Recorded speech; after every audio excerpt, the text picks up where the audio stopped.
Você sabe o que é a humildade? Qual o significado da mansidão? Qual o verdadeiro sentido e significado da palavra longanimidade? Fique conosco até o fim e vamos aprender juntos sobre o tema Atributos da unidade da fé, humildade, mansidão e longanimidade.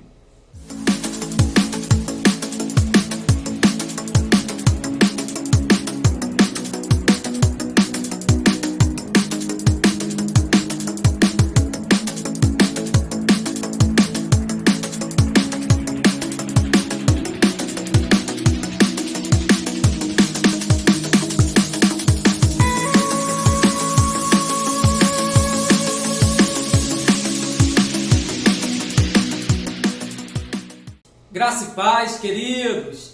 Meu nome é Marcelo, faço parte da Assembleia de Deus em Picos, Ministério de Venda das Pedras, igreja pastoreada pelo presbítero Vinícius Claes Reis e regida pelo pastor-presidente José Carlos Miranda. E hoje nós estaremos estudando a lição de número 11, cujo tema é Atributos da unidade da fé, humildade, mansidão e longanimidade. Nós iremos, na lição de hoje, estudar sobre esses 3 atributos da unidade da fé: humildade, mansidão e longanimidade. O texto áureo da lição de hoje, ele nos diz da seguinte forma: rogo-vos, pois eu, o preso do Senhor, que andeis como é digno da vocação com que fostes chamados. E se encontra na Epístola do Apóstolo Paulo aos Efésios, no capítulo 4 e no versículo 1. A verdade prática da nossa lição, ela nos diz da seguinte forma: a unidade na igreja depende de que os crentes evidenciem no cotidiano a humildade, a mansidão e a longanimidade. E a leitura bíblica em classe, ela se encontra na Epístola do Apóstolo Paulo aos Efésios, no capítulo 4, do versículo 1 ao versículo 4, e em Colossenses, no capítulo 1, do versículo 9 ao versículo 12. E nos diz da seguinte forma, façamos a leitura. Efésios 4, do 1 ao 4. Rogo-vos, pois eu, o preso do Senhor, que andeis como é digno da vocação com que fostes chamados, com toda a humildade e mansidão, com longanimidade, suportando-vos uns aos outros em amor, procurando guardar a unidade do Espírito pelo vínculo da paz. Há um só corpo e um só Espírito, como também fostes chamados em uma só esperança da vossa vocação. E em Colossenses, no capítulo 1, do versículo 9 ao versículo de número 12, nos diz da seguinte forma: por esta razão, nós também, desde o dia em que o ouvimos, não cessamos de orar por vós e de pedir que sejais cheios do conhecimento da sua vontade, em toda a sabedoria e inteligência espiritual, para que possais andar dignamente diante do Senhor, agradando-lhe em tudo, frutificando em toda boa obra e crescendo no conhecimento de Deus, corroborados em toda a fortaleza, segundo a força da sua glória, em toda a paciência e longanimidade com gozo, dando graças ao Pai, que nos fez idôneos para participar da herança dos santos na luz. E o objetivo geral da lição de hoje é mostrar que a unidade na Igreja de Cristo é o resultado da humildade, mansidão e longanimidade na vida dos crentes. Então, o objetivo geral da nossa lição é justamente falar sobre essas três características, esses três frutos do Espírito: humildade, mansidão e longanimidade. E os objetivos específicos da nossa lição são três. O primeiro, explicar que a humildade é uma virtude indispensável para a comunhão. Então, no primeiro objetivo específico, que aborda o primeiro tópico da nossa lição, nós iremos falar a respeito da humildade. O segundo objetivo específico, enfatizar que a mansidão produz crentes que promovem a paz e a conciliação. Então, esse segundo objetivo específico, que está relacionado ao segundo tópico da nossa lição, irá nos falar a respeito da mansidão. E o terceiro objetivo específico, frisar que a longanimidade capacita o crente a ser tolerante com as falhas alheias. Esse terceiro objetivo específico está ligado ao terceiro tópico da nossa lição, que irá tratar a respeito da longanimidade. Vamos então fazer aqui uma breve introdução sobre a nossa lição. E nessa breve introdução, vamos somente relembrar aqui aquilo que nós já estudamos em lições anteriores, para trazer a lição de hoje, para dar uma continuidade, já que estamos estudando uma epístola, né, que é algo contínuo, que é algo que o apóstolo Paulo ele escreveu a uma igreja. Então é bom relembrarmos para darmos continuidade àquilo que estamos estudando nesta epístola. Como visto no capítulo anterior, ou seja, o capítulo 3, do qual nós estudamos na semana passada e na semana retrasada, o apóstolo Paulo, ele intercedeu em favor da igreja de Éfeso, e estimulou os eleitos a viverem para a glória de Deus. É o que nós encontramos em Efésios 3, do 16 ao 21. Então, nós estudamos que o apóstolo Paulo, ele fez a sua segunda oração intercessória escrevendo aos Efésios. E o apóstolo Paulo, no capítulo 3, após fazer a sua intercessão em favor dos Efésios, a sua oração em favor dos Efésios, ele vai dar aqui uma palavra de glória, uma doxologia. E como quase sempre nas epístolas paulinas, nas epístolas escritas por Paulo, após uma palavra de glória, após uma doxologia, ele muda os parâmetros, ele muda algo naquilo que ele está escrevendo. E desta vez não foi diferente. O apóstolo Paulo, após essa doxologia, ele vai mudar, ele vai sair de uma doutrina, do ensinamento, daquilo que os efésios precisavam aprender, e vai entrar agora para aquilo que os efésios precisavam praticar. Do capítulo 1 ao capítulo 3 de Efésios, o apóstolo Paulo, ele aborda doutrina, doutrina e doutrina. Do capítulo 4 ao capítulo 6 de Efésios, o apóstolo Paulo, ele aborda prática, prática e prática. Ele entende que uma vez que somos conhecedores da doutrina, conhecedores da verdade, conhecedores da palavra, precisamos praticar a palavra a qual nós já aprendemos. E o apóstolo Paulo, ele fala sobre a responsabilidade individual.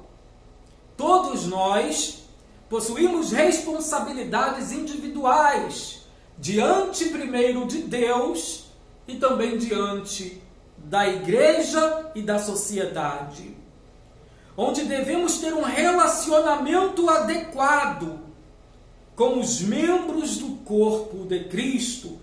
Precisamos, na nossa responsabilidade individual, demonstrar que somos humildes, ser mansos e sermos longânimos. Mas Paulo, ele também vai falar sobre a responsabilidade coletiva.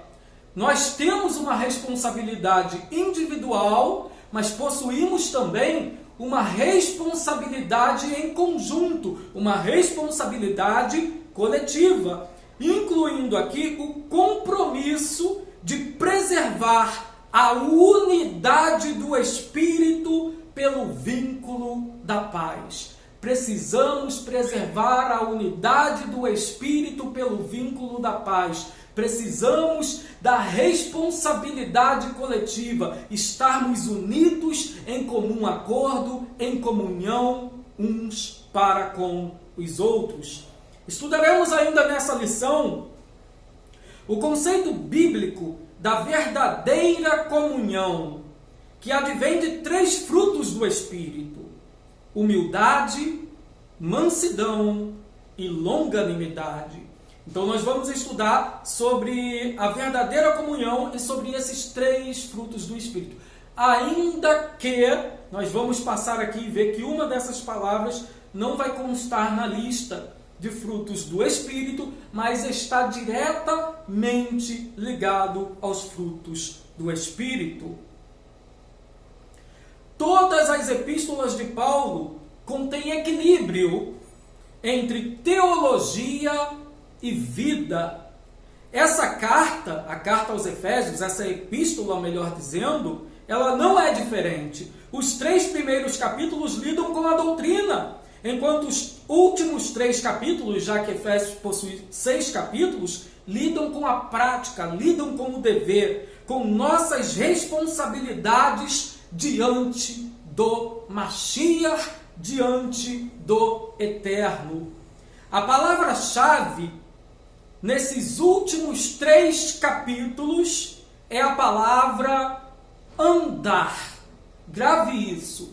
A palavra-chave nesses 3 últimos capítulos da epístola do apóstolo Paulo aos Efésios é a palavra andar. Andar. Primeiro, andar em unidade. É o que está no capítulo 4, que vamos estudar hoje, do versículo 1 ao versículo 16. Precisamos andar em unidade. Segundo, andar em pureza. É o que está no capítulo 4, do versículo 17 ao capítulo 5, versículo 17. Então, andar em unidade, primeiro. Segundo, andar em pureza. Terceiro, andar em harmonia. É o que está no capítulo 5, versículo 18 ao capítulo 6, versículo 9.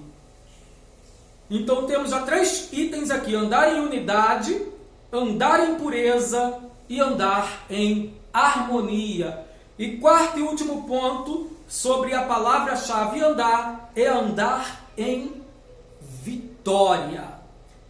E está lá no capítulo 6 de Efésios, do versículo 10 ao versículo de número 24. Então, 4 pontos onde o apóstolo Paulo aborda a palavra-chave, a palavra andar. Andar em unidade, andar em pureza, andar em harmonia e andar em vitória. O primeiro tópico da nossa lição ele tem como tema: para haver unidade é preciso humildade. Para haver unidade é preciso humildade. A humildade, ela é uma virtude imprescindível para o fortalecimento da comunhão cristã. Espera-se que os crentes sejam humildes, não somente diante do Eterno, mas também entre eles, entre os próximos. Pois bem, o primeiro subtópico aqui do tópico 1 tem como título o modo digno do viver cristão. O modo digno do viver cristão. O código de ética de todos os Benei Elohim, ou seja, de todos os filhos de Deus, é a Bíblia Sagrada. O código de ética de todos os filhos de Deus é a Bíblia Sagrada. É a Bíblia Sagrada a nossa regra de fé e prática. Agora, quando nós falamos aqui sobre a palavra andar, é interessante prestar atenção no significado real deste termo. O verbo grego traduzido para andeis é peripatel.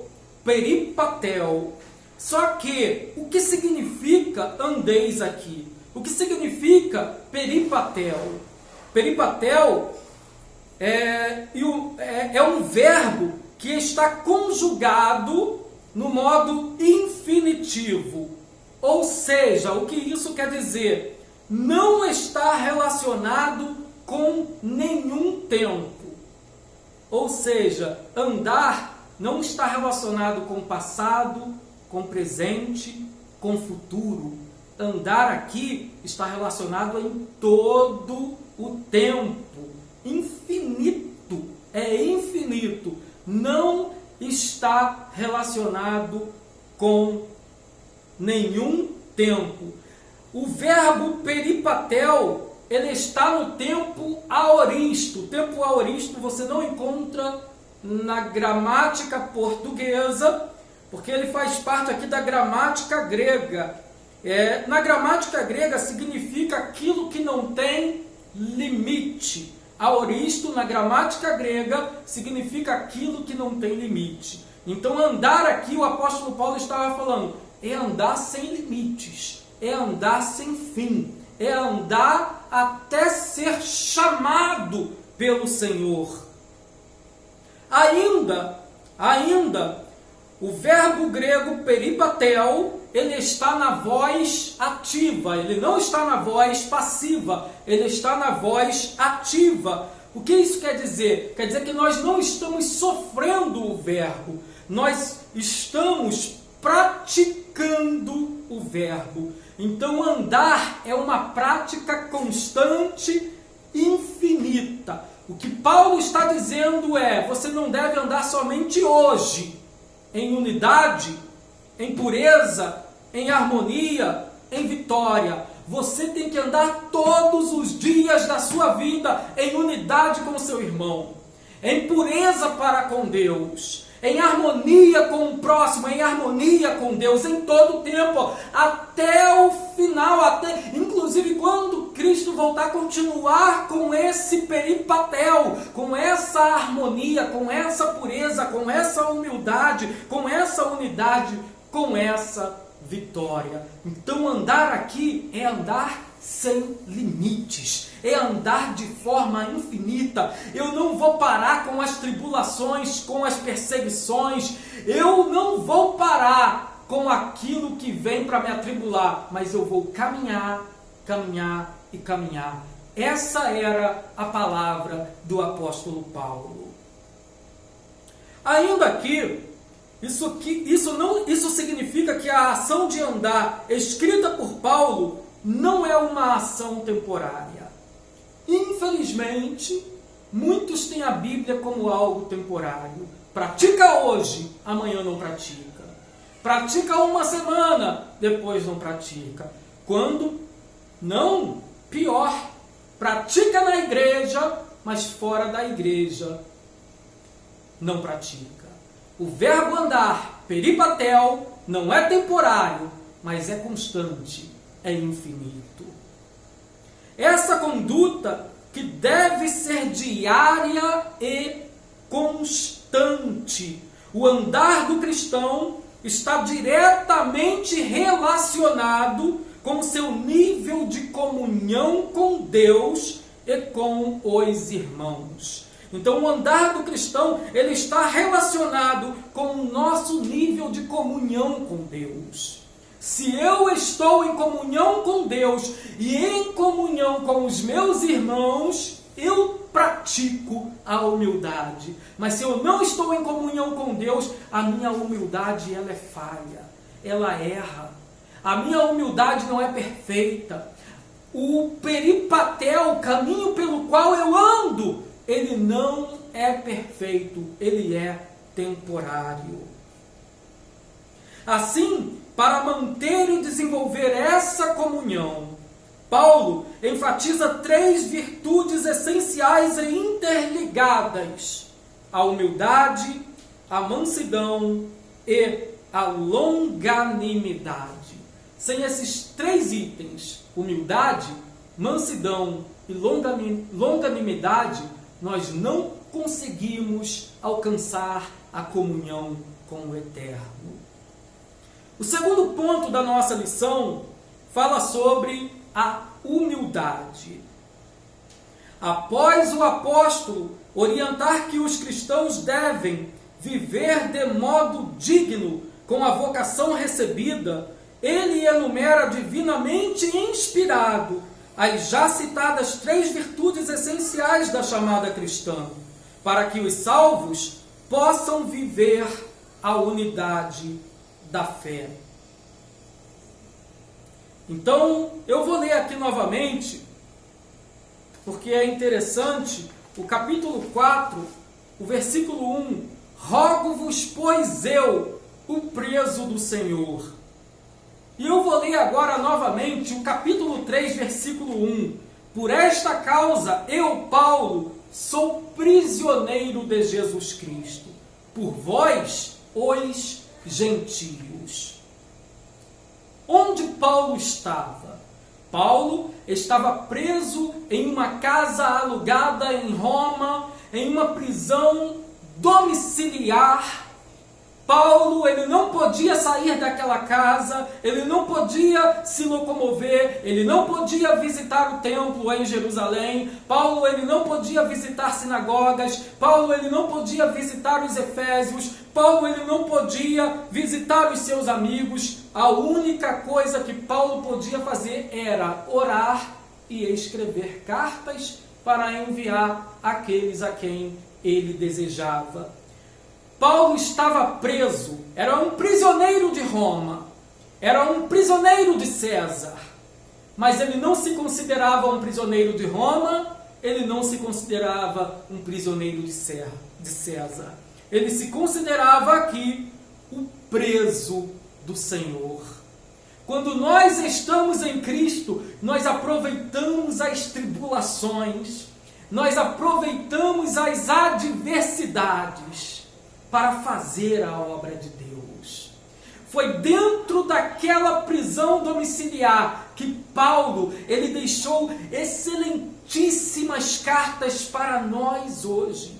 Imagina, irmão, se Paulo não estivesse preso, estivesse somente saindo, visitando os irmãos, ele não teria tempo de escrever cartas que seriam tão úteis para nós hoje. Deus é perfeito. Tudo que Deus faz, irmãos, tem um propósito. E eu creio no propósito de Deus naquela prisão, que é para que deixasse registrado. E é por isso que Paulo fala. Paulo não vai falar que é prisioneiro de Roma. Paulo vai falar, eu sou prisioneiro do Senhor. Eu sou prisioneiro de Yeshua. Eu sou prisioneiro do Mashiach. Eu sou prisioneiro do meu Senhor. E eu faço aquilo que Ele quer que eu faça. Eu não vou, mas a palavra de Deus, ela chega onde Deus quer que ela chegue. É isso que o apóstolo Paulo estava dizendo. E sabe o que aconteceu? Essa palavra, por essa prisão, ela chegou até mim, ela chegou até você. Por isso ele diz: rogo-vos, pois eu, o preso do Senhor, que peripatel, que andeis constantemente, que não pares de andar, como é digno da vocação com que fostes chamados. Qual vocação? É o que o apóstolo Paulo começa a falar agora. Qual a vocação que fomos chamados e como devemos andar? Versículo 2. Com toda, não é com uma parte, ele fala com toda a humildade, com toda a mansidão, com toda a longanimidade, suportando-vos uns aos outros em amor. Então, voltando aqui, queridos, o apóstolo Paulo inicia com uma dádiva que está conectada e interligada com a mansidão e a longanimidade, a saber, a humildade. A primeira palavra utilizada pelo apóstolo Paulo aqui é a humildade. E a humildade, ela não existe se não houver mansidão. A humildade, ela não existe se não houver a longanimidade. Ela está intrinsecamente conectada, ela está ligada. Se eu tenho uma coisa, eu também tenho a outra coisa. Não tem como desassociar. Esta é a única dessas três virtudes que não aparece de modo explícito na lista do fruto do Espírito. E onde está essa lista? Está em Gálatas, capítulo 5, versículo 22 ao versículo de número 23. Onde nós encontramos ali todos os frutos do Espírito. E a humildade, ela não se encontra, mas está completamente ligada à mansidão e à longanimidade. Destaca-se ainda que os povos pagãos, os romanos, gregos e as religiões antigas, eles entendiam que a prática da humildade, olha o entendimento, irmãos, eles entendiam que a prática da humildade, os gregos, os romanos, se vissem alguém que fosse humilde, sabe o que eles entendiam? Que essa era uma atitude negativa. A humildade era vista por eles, pelos povos antigos, pelas religiões pagãs, como uma atitude negativa. Era visto como fraqueza de caráter. A humildade era vista como fraqueza de caráter. A humildade era vista como falta de amor próprio. A humildade era vista como falta de amor próprio. Assim, quando Paulo escreve, redige essa epístola e convoca os cristãos a viver e a andar com toda a humildade, o apóstolo entra na contramão da cultura e da religiosidade da época. O apóstolo Paulo, ele entra na contramão do mundo. Nós não podemos estar indo na mesma direção do mundo. Nós precisamos entrar na contramão do mundo. E foi o que o apóstolo Paulo fez e deixou registrado à igreja de Éfeso. Ele entrou na contramão da cultura e da religiosidade da época. A palavra grega para humildade é a palavra tapeinofrosine. Tapeinofrosine significa ter uma opinião humilde de si mesmo. Não é querer ser superior aos outros. Porque na religião pagã, no mundo antigo, as pessoas, elas tinham por obrigação querer ser maior. A palavra humildade é o contrário da palavra megalopsiquia. E megalopsiquia significa grandeza de alma. megalopsiquia significa grandeza de alma. E eram o que os gregos e romanos eles possuíam, grandeza de alma. Achavam-se os melhores, achavam-se os dignos. Os romanos, então, por estar no Império Romano, eles achavam que eles eram os melhores e que os demais eram apenas os demais. Escravos, servos, não tinham utilidade alguma. Eles não conheciam o que é a verdadeira humildade. Eles praticavam a megalopsiquia, a grandeza da alma. E a megalopsiquia, a grandeza da alma, isso sim era considerada uma virtude. Então a humildade não era virtude para eles. Para eles, a grandeza de alma era dizer: eu sou, eu faço, o que eu faço é o melhor. Para eles isso era o que importava. Mas o apóstolo Paulo ele vem dizendo: sejais humildes, sejais humildes. E a humildade, sabe o que ela representa? Primeiro, a humildade representa em primeiro lugar, por uma Mashiach em primeiro lugar. Se eu não coloco o Mashiach em primeiro lugar, eu não tenho humildade. Em segundo lugar, por o próximo em segundo lugar. Sim, ter os outros como superiores a mim mesmo. Eu preciso me doar pela vida alheia. Isso é humildade. Eu não posso ser superior, querer ser superior aos outros. Eu tenho que me doar pelos outros. Isso é humildade. E agora sim, em terceiro, é o que vem o eu. Então, primeiro é o Mashiach, segundo é o próximo, e depois vem a mim mesmo. Isso é ter humildade. Isso é o que a humildade representa. Um grande exemplo de humildade demonstrado por Cristo ocorreu por ocasião da Páscoa, antes da sua crucificação. Ele tomou a posição de servo e lavou os pés dos apóstolos. É o que nós encontramos na epístola de Jesus Cristo, no Evangelho, na Bessorá, no Evangelho de Jesus Cristo, segundo escreveu Yohanan, segundo escreveu João, no capítulo 13, do versículo 13 ao versículo de número 15, Jesus ele vai lavar os pés dos discípulos. Só que é interessante que o anfitrião, ele não lavava os pés.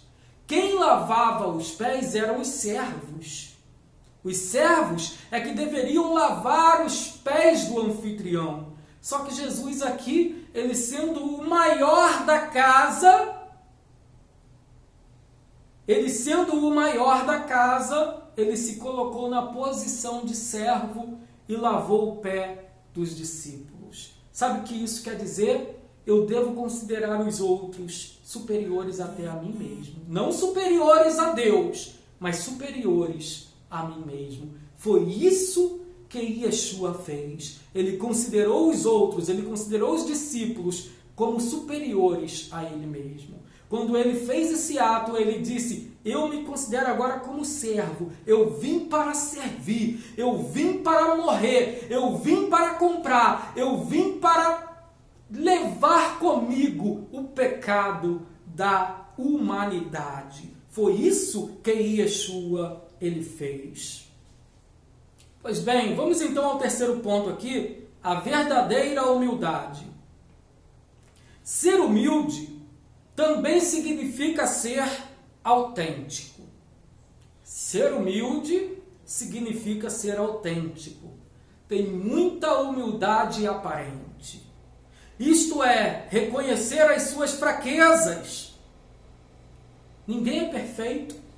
Precisamos reconhecer as nossas fraquezas, as nossas limitações e sermos honestos conosco mesmo e com os outros. Isso é ser humilde. Eu não sou capaz de fazer tudo. Eu reconheço isso. Eu preciso da ajuda dos meus irmãos. Eu sozinho não chego a lugar algum. E quando eu reconheço que eu preciso do meu irmão, eu me torno uma pessoa humilde. Mas eu não posso fazer isso de forma aparente, mas sim de forma autêntica. Essa e as demais virtudes são produzidas somente pelo Ruach de Elohim, pelo Espírito de Deus, que habita no crente. É o que está em Efésios, no capítulo 3 e no versículo 16. Se nós não tivermos o Espírito de Deus na nossa vida, nós não conseguimos alcançar a autêntica humildade. A humildade que nos faz caminhar de forma constante nessa autêntica humildade. Ressalta-se ainda que no versículo em estudo, cada virtude mencionada pelo apóstolo é precedida pela palavra toda. Por mais que na nossa tradução, esteja escrito somente dessa forma, com toda a humildade e mansidão, com longanimidade. É importante saber que isso aqui significa que essa palavra toda está atribuída a esses três elementos: toda a humildade, toda a mansidão, toda longanimidade. Então, essa e as demais virtudes, aliás, ressalta-se no versículo em estudo que cada virtude mencionada pelo apóstolo é precedida pela palavra toda, com toda a humildade, mansidão, com toda a longanimidade. Isso indica que a conduta cristã deve ser em grau elevado e não superficial. A nossa conduta diante de Deus e diante da sociedade não pode ser superficial. Ela deve ter um grau elevado. Não é com um pouco de humildade, não é com um pouco de mansidão, não é com um pouco de longanimidade. Mas o apóstolo Paulo, ele diz, com toda humildade, com toda mansidão, com toda longanimidade. Pois bem, queridos, vamos então ao segundo tópico da nossa lição, cujo tema é: para haver unidade é preciso mansidão. Para haver unidade é preciso mansidão. Falado aqui o que é a humildade, vamos então falarmos sobre a mansidão. Primeiro subtópico, mansidão, um fruto do Espírito. Então, a primeira coisa que precisamos entender é que a mansidão ela está relacionada lá em Gálatas 5 com um dos frutos do Espírito. Ela é um dos frutos do Espírito. E o apóstolo Paulo, ele faz uso do termo grego prautetos,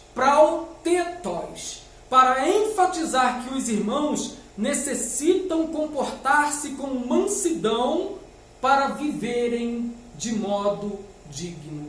Se eu não me comporto com mansidão, eu não consigo viver de modo digno. E nós vamos entender isso melhor. Porque segundo o dicionário Strong, a palavra prautetos, a palavra grega prautetos, ela significa gentileza, ela significa bondade, ela significa também humildade. Se eu não tenho gentileza, onde eu espero chegar? Se eu não tenho bondade, eu perco a mansidão. Se eu não tenho humildade, eu não alcanço a mansidão. Então a palavra prautetos, segundo o dicionário Strong, significa, que foi traduzido aqui como mansidão, significa gentileza, bondade e humildade.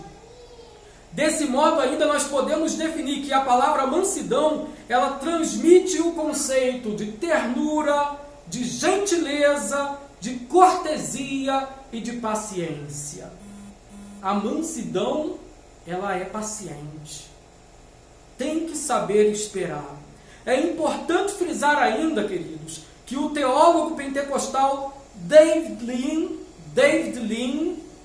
ele vai escrever, ele vai dizer que possuir mansidão é ter o espírito disciplinado. Possuir mansidão não é fácil, mas é um dos frutos do Espírito. E precisamos buscar os frutos do Espírito.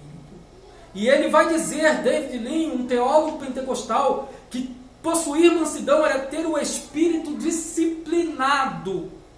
É saber que Deus está cuidando de tudo. E por isso, não toma a vingança nas próprias mãos. Não toma a vingança nas próprias mãos. Precisamos ser mansos. Quantos hoje, irmãos, tomando vingança em suas próprias mãos? Quantos hoje que não entregam nas mãos de Elohim, nas mãos de Deus, as suas causas, mas querem resolver tudo com as próprias mãos? Refere-se ainda, o termo prautetos, refere-se a uma qualidade de equilíbrio que leva em consideração o bem-estar do outro e, portanto, não reage com impaciência ou de forma iracunda. Eu não posso reagir de forma impaciente ou de forma iracunda, com ira, com ódio. Porque ódio, irmãos, se eu tenho ódio no meu coração, eu não consigo ter amor. Porque ou eu tenho amor, ou eu tenho ira, ou eu tenho amor, ou eu tenho ódio. Os dois não podem conviver juntos. Em resumo, a mansidão é a ação que deriva da humildade. Mansidão é a ação que deriva da humildade. Quando eu sou humilde, quando eu reconheço que preciso das pessoas, quando eu reconheço que sozinho eu não sou ninguém, quando eu reconheço a minha situação, quando eu sou humilde, eu passo a ter a mansidão. Mas é preciso reconhecer e ser humilde para alcançar a mansidão, porque a mansidão, ela deriva da humildade. Isso retrata o caráter de Cristo, do Mashiach. Pois o nosso Senhor mesmo disse: aprendei de mim, que sou manso e humilde de coração. Então Jesus, ele disse: aprendei de mim, porque eu sou manso e humilde de coração. Então, irmãos, aprendamos com o Senhor, aprendamos com o nosso Yeshua, aprendamos com o nosso Salvador, aprendamos com Ele o que é ser manso, o que é ser humilde. E sabe como conseguimos aprender com Ele? Está aqui, irmãos. Sabe quem Cristo é? Ele é a Torá viva. Ele é a palavra de Deus que desceu do céu. No princípio era o Verbo. Ele é a própria palavra encarnada. Ele é a Torá viva. Ele é a palavra viva. Então aprendamos com Ele. De que forma? Nas Escrituras. Se nós não olharmos para as Escrituras, eu não vou conhecer quem é o verdadeiro Mashiach. Porque o verdadeiro Mashiach se revela através das Escrituras. Segundo ponto, grandes exemplos de mansidão. Moisés, Moshe e Yeshua HaMashiach, Jesus Cristo. A própria palavra, no entanto, arrasou-a a respeito de dois exemplos dignos de reprodução e prática de fé, os quais são Moshe Rabbeinu, ou seja, o legislador Moisés, que era um homem muito manso, mais do que qualquer outro sobre a terra. É o que nós encontramos no livro de Bamidbar, no livro de Números. No capítulo 12, e no versículo 3. E também, além de Moisés, do próprio Mashiach. Pois está escrito: eis que o teu rei aí te vem, manso, e assentado sobre uma jumenta. É o que nós encontramos no Evangelho de Jesus, segundo escreveu Mateus, no capítulo 21 e no versículo 5. Eis que o teu rei aí te vem, manso e assentado sobre uma jumenta. A reputação da mansidão de Moisés deu-se em virtude do legislador, entre outros aspectos, não revidar e nem guardar rancor quando foi atacado pessoalmente. É o que nós encontramos no livro de Números, no capítulo 12. Moisés comandava, era o legislador do povo, ouvia Deus falar diretamente com ele, reproduzia a palavra de Deus para o povo, mas em um certo momento, Arão e a sua irmã Miriam se levantaram dizendo: olha, quem é Moisés para ficar falando o tempo todo? Nós também não participamos, nós também não ouvimos, então nós também podemos falar. Moisés, espera aí que nós também vamos fazer parte disso aí. E aí Deus chama os três para fora e Deus fala: olha, aquele com quem eu falar, eu vou falar, mas com Moisés é diferente. Com Moisés eu estou com ele a todo tempo. Com Moisés eu estou com ele a todo instante. E eles chamavam Moisés: olha, você não é digno, você se casou com uma mulher cuxita, você se casou com uma mulher lá do outro povo, você não é digno, Moisés. Deixa que eu e Arão, eu, Miriam e Arão, vamos resolver, vamos falar com o povo. E aí sabe o que acontece? Deus envia uma lepra que ataca Miriam. Miriam teve que sair do meio da congregação, teve que ser separada durante 7 dias. Arão reconhece o seu erro, o seu pecado e fala com Moisés: Moisés, perdoa-nos. E pede a Deus, Moisés, para perdoar a nossa falha, perdoar o nosso pecado. Irmãos, mansidão, irmãos, é saber não agir, não retribuir o mal com as próprias mãos. Quando eles falaram para Moisés: olha, quem é você, para querer dar ordem, para querer ser o legislador, Moisés não fez nada contra. Moisés somente entregou nas mãos de Deus. Hoje tem muita gente querendo agir com as próprias mãos. Faça como Moisés, deixe nas mãos de Deus. Em certa ocasião, queridos, o Mashiach, ele passava, o ungido, o Salvador, ele passava por uma plantação em dia de Shabat, em dia de sábado, e os seus talmidim, os seus discípulos, que estavam com fome, começaram a colher espigas e a comer. Está lá em Mateus 12. Os fariseus, baseados na interpretação que faziam da lei, imediatamente o acusaram de profanar o dia do Shabat, e por isso hostilizaram a Yeshua. Aí continua aqui o texto: não bastasse essa controvérsia da colheita em dia de sábado, nesse mesmo dia, Jesus entrou na sinagoga dos judeus e curou um homem que tinha a mão atrofiada. Olha só, Jesus ele foi acusado de quebrar a guarda do sábado.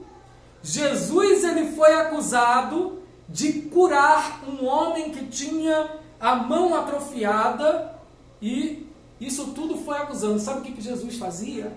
Nada. Deixa as acusações chegarem.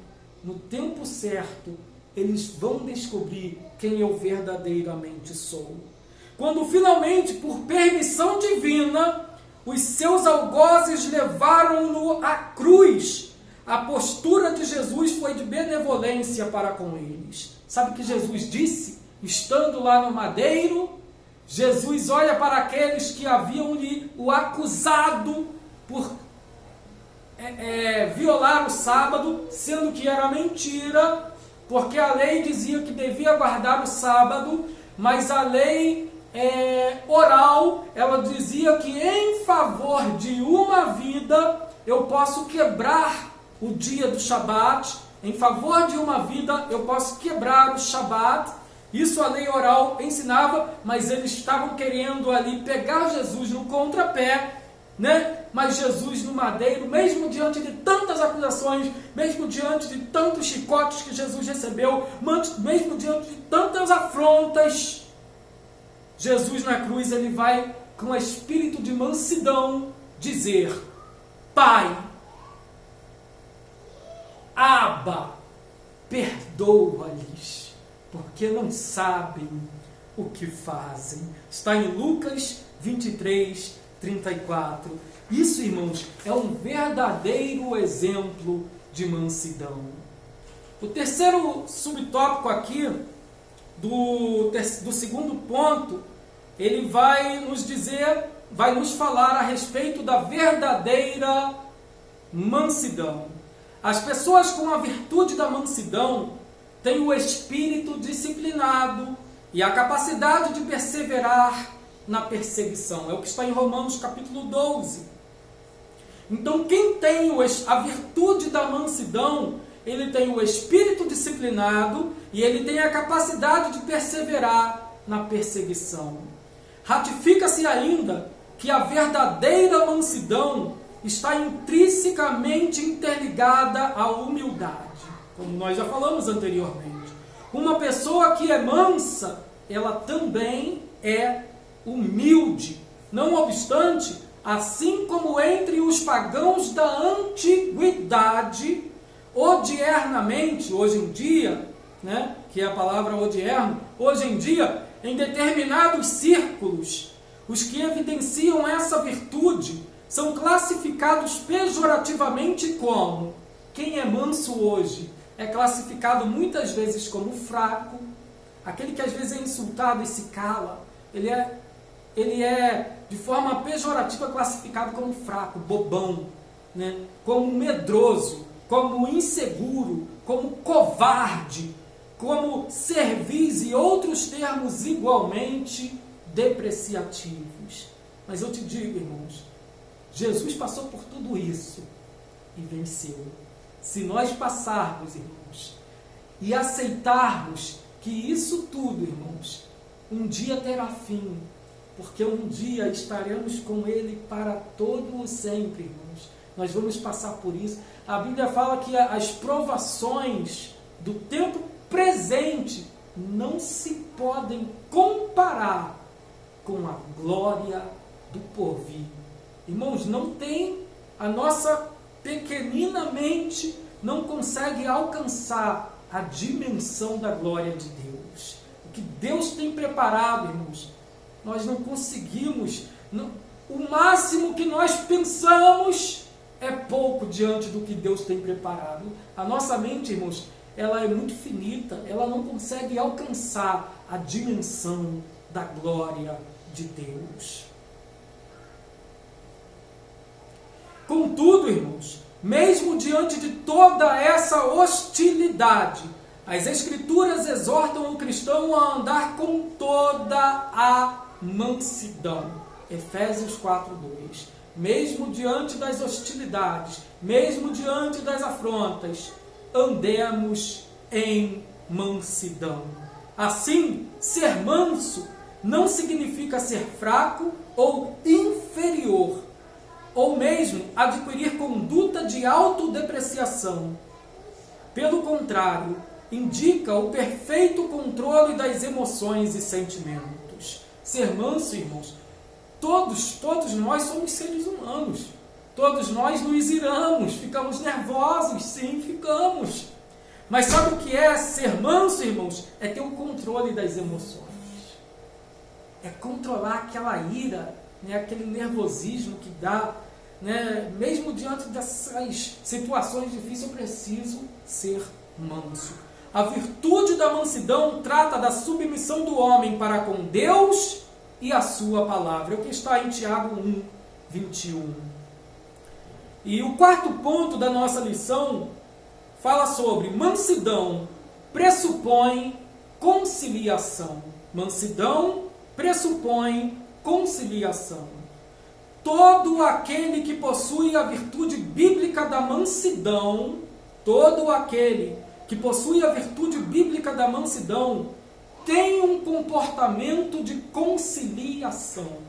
Se eu possuo a mansidão, eu possuo o comportamento da conciliação. O comportamento conciliador é a demonstração prática da conduta daquele que detém a mansidão. Se eu sou manso, se eu faço parte, se eu tenho mansidão na minha vida, eu procuro ser conciliador. Isso se refere à postura comedida e equilibrada diante de circunstâncias adversas e transmite a ideia de pacificação, um meio harmonioso de administrar os conflitos. Diante das dificuldades, das tribulações, das palavras adversas, das palavras contrárias, quando eu possuo a mansidão, eu vou procurar administrar os conflitos, trazendo uma conciliação. Desse modo, o ideal cristão é que todos os membros de uma igreja desenvolvam a virtude da mansidão. As Escrituras registram a conduta de Abigail, esposa de Nabal, como exemplo de espírito conciliador. É o que está no primeiro livro de Samuel, no capítulo 25, do versículo 1 ao versículo 35. E eu vou falar só um pouquinho aqui sobre esse caso de Abigail, que se tornou esposa de Davi, né? Davi, após a morte de Samuel, ele estava fugindo de Saul. Saul queria a cabeça de Davi, queria matar Davi a todo custo. Davi fugindo de Saul, e Davi agora ele vai procurar comida, e ele vai até o território, até as terras de Nabal, e ele vai mandar mensageiros ali, né, para que Nabal pudesse ali, já que ele era um homem de muitas posses, de riquezas, para que ele pudesse dar um alimento para Davi. E Nabal ele vai dizer: quem é você? Quem é seu pai? Eu não te conheço, sai daqui. Ele desconsiderou totalmente a pessoa de Davi, mesmo sabendo que Davi já havia sido ungido também como rei. E Nabal ele desconsidera a vida de Davi, desconsidera os homens de Davi. Só que Abigail, mulher de Nabal, ela vai ficar sabendo. E quando ela ficar sabendo, ela vai colher, vai pegar alimentos, vai falar com os seus servos, vai pegar alimentos e vai levar, porque Davi ele se juntou 400 homens. Cadê a mansidão de Davi?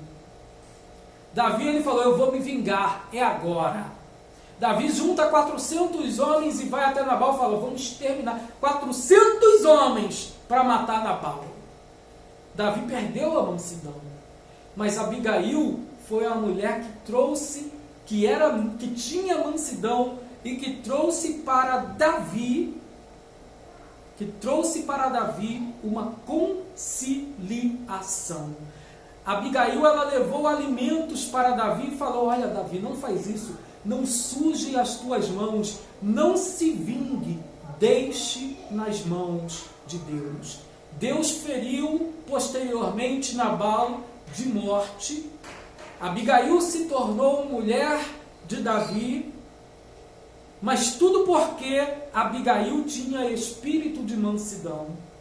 Porque se Abigail com espírito de mansidão não trouxesse conciliação para Davi, Davi iria exterminar a vida de Nabal. Então, olha a importância de termos a mansidão. E para concluirmos, irmãos, vamos ao terceiro tópico, cujo título é: para haver unidade é preciso longanimidade. Para o exercício do perdão. Para haver unidade, é preciso longanimidade para o exercício do perdão. E o primeiro ponto, ele nos diz assim: longanimidade um fruto do Espírito. Então, longanimidade também está lá, naquela lista de Gálatas, capítulo 5. Longanimidade é um dos frutos do Espírito. E o apóstolo dos gentios, quem é o apóstolo dos gentios? É o Rav Shaul, é o apóstolo Paulo, que ele vai finalizar essa orientação listando a virtude da longanimidade. Uma vez que ele já falar a respeito da humildade, uma vez que ele já falar a respeito da mansidão, ele fala agora sobre a longanimidade. E a palavra utilizada pelo apóstolo Paulo para se referir àquilo que foi traduzido como longanimidade é a palavra grega macrotimia. Macrotimia. E o que significa a palavra macrotimia? Macrotimia, ela tem o significado de paciência, de tolerância, de constância, de firmeza, de perseverança. A palavra macrotimia, ela é uma palavra grega composta de duas outras palavras. É a palavra macro, que significa longo ou grande, né? Então macrotimia. Macro significa longo ou grande. E a segunda é a palavra timos, que significa, que traz a ideia de temperamento, de paciência. Dessa forma, longanimidade é a ação que deriva tanto da humildade como da mansidão. É ser longânimo, é ter uma macropaciência, é uma macrotimia, é um longo temperamento. Irmãos, precisamos ter essa grande paciência, esse temperamento, irmãos. Alguns falam que Deus ele é tardio. Não, Deus ele não é tardio, não. Ele é longânimo para com todos, não querendo que nenhum se perca, mas que todos venham ao pleno conhecimento da verdade. O ponto 2 aqui, irmãos, suportando uns aos outros. A expressão indica que, infelizmente, teremos de enfrentar abusos cometidos em nosso meio por parte de nossos irmãos da fé. Olha só, suportando uns aos outros. O versículo 2 aqui ainda, ele diz assim, suportando-vos uns aos outros em amor. E é exatamente com base nisso, irmãos, nós costumamos muito falar que o amor ele é um sentimento. Mas dentro da filosofia, o amor ele é um comportamento. E isso é explicado e tem um sentido real e verdadeiro. O amor ele não é apenas um sentimento. O amor ele é também um comportamento. Porque suportar aquele que te faz o mal, suportar aquele que fala mal de você, aquele que constantemente fica querendo trazer contendas na sua vida, não é fácil. Não é fácil. Mas pelo comportamento gerado pelo amor, nós suportamos. Podemos não aceitar, podemos não concordar, mas nós temos que suportar. Então o amor, além de ser um sentimento, pela filosofia, ele é também um comportamento. Então, como comportamento, precisamos suportar em amor. Isso lembra que o outro, normalmente, fonte de bênção e de alegria, pode se tornar fonte de sofrimentos e frustrações na vida de alguém. Isso pode acontecer em qualquer lugar e podia também acontecer na igreja de Éfeso. Por isso que Paulo ele vai dizer, suporta uns aos outros em amor. O próprio apóstolo Paulo, na sua primeira viagem missionária, me faz lembrar agora, ele saiu junto com os seus, vou chamar assim, colegas, os seus amigos de missões, né? E ele saiu para fazer missões, só que João Marcos, No meio do caminho, ele decidiu, não vou entrar aqui no mérito da questão, por quê, qual foi o motivo, né, mas ele decidiu voltar. E na segunda viagem missionária de Paulo, João Marcos estava ali pronto para ir de novo, só que Paulo ele falou, não quero você comigo não. Você não quis ir, você não voltou no meio do caminho? Problema seu, você não vai comigo. Foi o que Paulo fez, irmãos. Mas na terceira viagem missionária de Paulo, né, quando Paulo, depois de bastante tempo, Paulo ele vai dizer assim, olha, traz também o João Marcos. Aquele mesmo que eu discuti com ele, eu briguei com ele, eu não gostei do que ele fez, mas realmente traz ele para aqui, porque ele me é muito útil no ministério.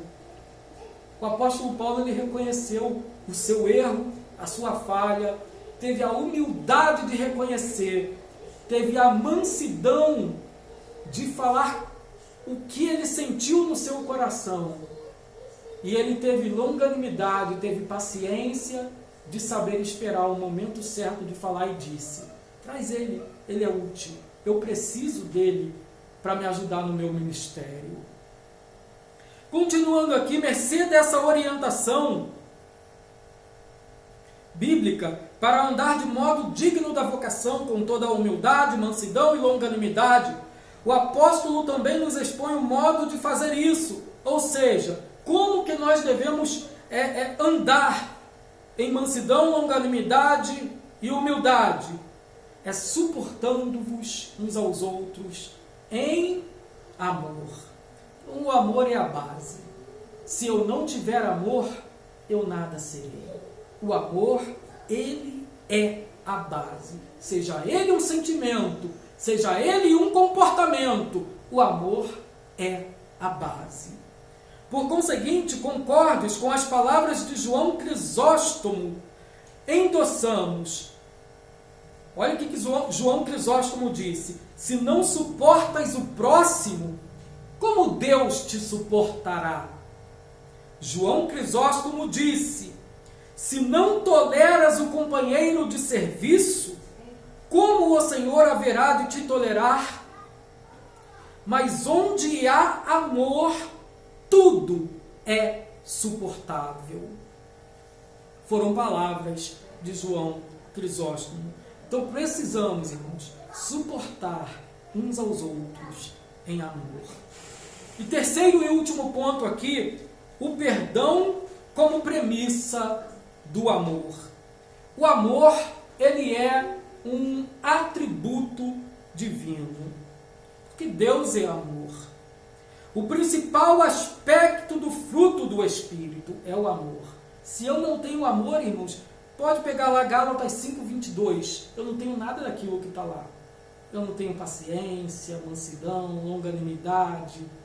Eu não tenho nada, irmãos, porque o amor, ele é a base.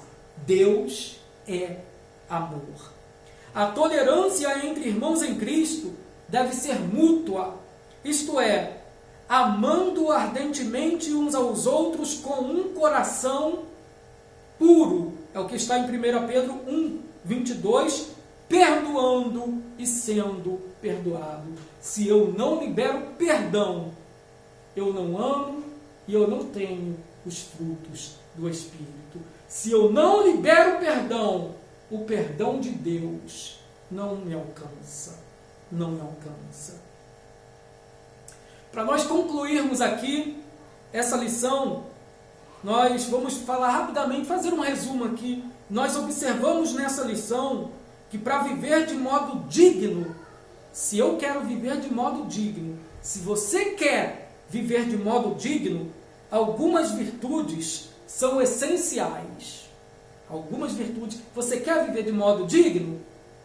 Então, tá aqui, eu vou falar para você umas virtudes essenciais. Humildade. Seja humilde. Seja humilde. Reconheça os seus erros, as suas falhas.